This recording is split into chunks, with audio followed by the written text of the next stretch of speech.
Chapter 4. Controlled Reverie.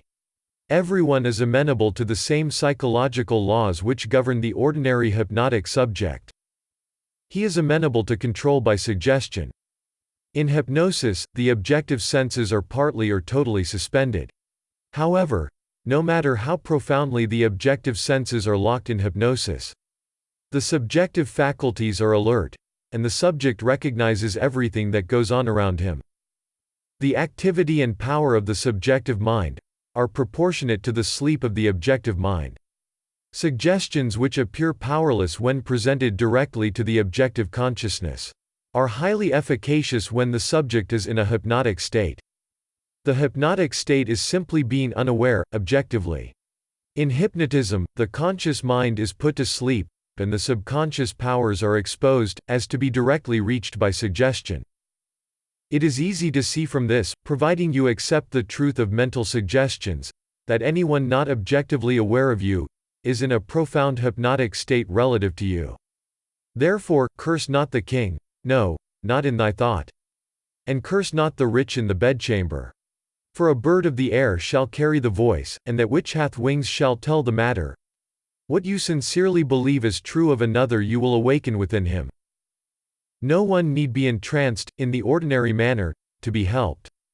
If the subject is consciously unaware of the suggestion, and if the suggestion is given with conviction and confidently accepted by the operator as true, then you have the ideal setting for a successful prayer. Represent the subject to yourself mentally, as though he had already done what you desire him to do. Mentally speak to him, and congratulate him on having done what you want him to do. Mentally see him in the state you want him to obtain. Within the circle of its action, every word subjectively spoken awakens objectively what it affirms. Incredulity on the part of the subject is no hindrance when you are in control of your reverie. Bold assertion by you, while you are in a partly subjective state, awakens what you affirm. Self-confidence on your part, and the thorough belief in the truth of your mental assertion, are all that is needed to produce results. Visualize the subject, and imagine that you hear his voice.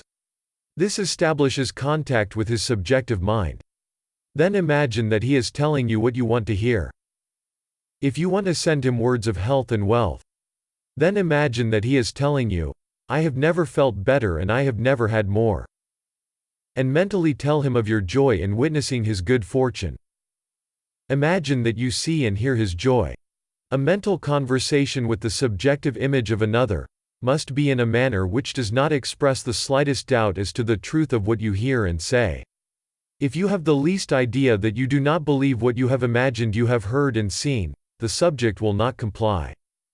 For your subjective mind will transmit only your fixed ideas. Only fixed ideas can awaken their vibratory correlates in those toward whom they are directed. In the controlled reverie, ideas must be suggested with the utmost care. If you do not control your imagination in the reverie, your imagination will control you.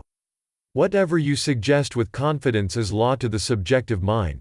It is under obligation to objectify that which you mentally affirm.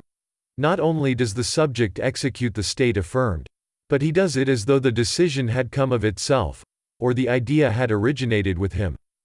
Control of the subconscious is dominion over all.